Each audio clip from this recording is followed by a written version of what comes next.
దుర్గా అంటే ఎంత శక్తివంతురాలు అన్నదానికి ఒక అందమైనటువంటి ఉపమానం చెప్పారు. ఎవరు అంటే వ్యాసుల వారు చెప్పారు. అందులో అన్నారు,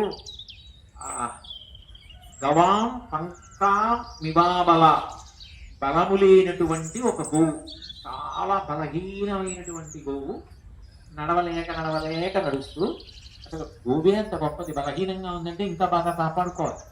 మనం ఎంతో జాగ్రత్తగా దాన్ని రక్షించుకోవాలి. అటువంటి గోవు మా దగ్గర ఉండేది.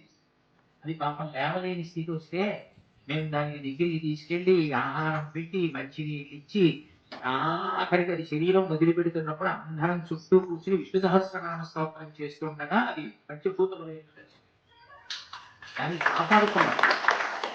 అటువంటిది ఆ దూరంగా గడ్డి కనపడి ఇలా తిరిగి వెళ్ళలేను అని ఇది దాటేద్దాం అనుకుని ఆ ఆర్తితో బురదలోకి దిగబడి, దానికి పైకి లేవడానికి బలం లేదు, దిగబడిపోతాం. ఎవడో ఒకడు చూశాడు, నీకల్లా ఎత్తగలదా, అది ఆవు ఎలా ఎత్తుతాడు, వాడు బురదలో దిగబడిపోతాడు. అలా దిగబడిపోయిన ఆవు దిగబడిపోతుంటే చూస్తూ ఊరుకోవడానికి వీలు లేదు, ఆవు చచ్చిపోతుంటే చూస్తూ ఊరుకోవడానికి వీలు లేదు. ఒకసారి చంద్రశేఖరేంద్ర సరస్వతి మహాస్వామి గారు ఒక అరణ్యం గుండా ప్రయాణం చేయవలసి వచ్చింది. ఒక ఆయన నాలాంటి వాడు బయలుదేరి, మీకు ఎందుకు, మీరు చేరవలసిన అవతల నేను చూపిస్తాను, దగ్గర మార్గం ఉంది, అడిగి నుంచి వెళ్ళిపోవచ్చు, ఏం పర్వాలేదు, బాగా చీకటి పడితే తప్ప క్రూర మృగాలు ఏమో రండి అన్నారు. స్వామి గారు, పీఠ పరివారం, కొద్ది మంది అందరూ కలిసి బయలుదేరి దారి తెప్పించేసాడు.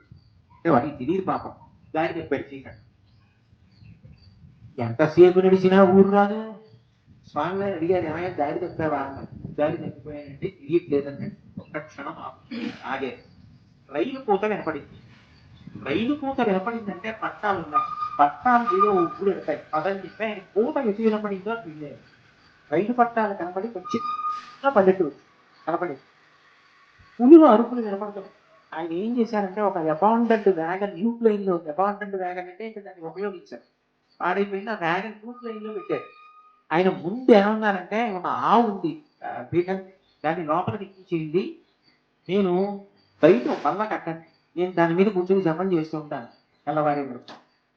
కొట్టేస్తే పిలుస్తే ముందు నన్ను కొట్టేసాకే ఆవు తప్ప నేను ఉండగా ఆవు తెచ్చుకోవడానికి